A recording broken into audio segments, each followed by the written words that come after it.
মাত্র 20 টাকা entry fee দিয়ে ঘুরে আসলাম বাংলার প্রাচীন নগর পানামনগর থেকে।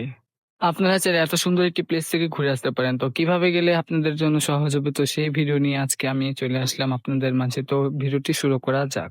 হ্যালো এভরিওয়ান, আসসালামু আলাইকুম and welcome to my mini blog. তো অনেকদিন পরে একটি ভিডিও নিয়ে চলে আসলাম। তো আজকে হচ্ছে আমরা চলে যাচ্ছি পানামনগর। তো পানামনগর যাওয়ার আগে হচ্ছে আমাদের পাশে যেহেতু সিরাজদিখান, তো সিরাজদিখান থেকে হচ্ছে আমরা মুক্তারপুর চলে আসি। মুক্তারপুর থেকে হচ্ছে আমরা মুগরাপাড়া চলে যাই। তো মুগরাপাড়া আসার পর হচ্ছে এখান থেকে 20 টাকা করে ভাড়া নেয়। তো 20 টাকা করে ভাড়া নেওয়ার পর হচ্ছে আমরা পানাম সিটিতে চলে আসলাম কিছুক্ষণ পর। পানাম সিটির এন্ট্রি ফি হচ্ছে 20 টাকা করে, আর স্টুডেন্ট যারা আছে তাদের জন্য হচ্ছে 10 টাকা করে। তো এখান থেকে হচ্ছে কিছু টিকিট কেটে নিলাম, আমরা 8 জন গিয়েছিলাম, তো 8টা টিকিট কেটে নিলাম এখান থেকে। ঈদের দ্বিতীয় দিন হচ্ছে আমরা পানাম সিটিতে চলে আসি। তো পানাম সিটিতে আসার পর দেখলাম অনেক পরিমাণ মানুষ বাংলাদেশের বিভিন্ন জায়গা থেকে হচ্ছে এখানে ঘুরতে আসে এই প্লেসটি দেখার জন্য, কারণ এই প্লেসটি অনেক সুন্দর।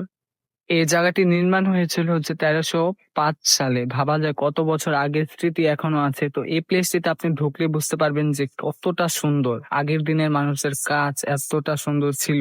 পানাম সিটিতে আপনি প্রবেশ করার পর বুঝতে পারবেন যেন আপনি প্রাচীন জগতে চলে এসেছেন। মনে হয় যে 1305 সালে চলে এসেছেন। নারায়ণগঞ্জের মধ্যে অনেকগুলো প্লেস আছে, তো প্লেস গুলোর মধ্যে হচ্ছে প্রতিটা প্লেসে হচ্ছে ইতিহাস রয়েছে। পানাম সিটিতে প্রায় 52টির মতন ভবন রয়েছে, যেখানে একতলা, দোতলা ও কিছু সংখ্যক, বাট বেশিরভাগই হচ্ছে 3-4 তলা। এই ইতিহাসে গড়া পানাম নগরটি অনেক বছর আগে পুরানো হওয়ার কারণে হচ্ছে এই প্লেসটি অনেক জনতা পেয়েছে, যার কারণে হচ্ছে এখানে অনেক মানুষ আসে। পানাম নগরে কিছু সংখ্যক ভবনে যাওয়া গেলেও বেশিরভাগ ভবনে যাওয়া যায় না, কারণ অনেক ঝুঁকিপূর্ণ।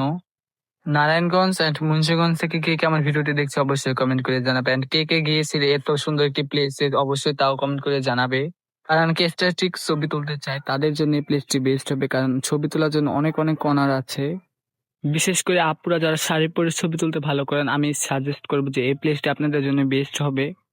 তো নারায়ণগঞ্জের মধ্যে যে কটা প্লেস আছে আপনাদের ঘুরে দেখার চেষ্টা করব। তো আপনারা যদি আমার পাশে থাকেন অবশ্যই আমি আপনাদের কাছে ভিডিও শেয়ার করব, কারণ আপনারা যদি সাপোর্ট না করেন তাহলে আমি ভিডিও করতে উৎসাহ পাবো না। তো যারা যারা ভিডিওটি এখনো লাইক দেননি, তো জলদি করে লাইকটা দিয়ে দিন। তো আমার ভিডিওটি ভালো লাগলে অবশ্যই লাইক কমেন্ট শেয়ার করবেন, এন্ড অবশ্যই আমার চ্যানেলকে সাবস্ক্রাইব এবং ফলো করবেন। আল্লাহ হাফেজ।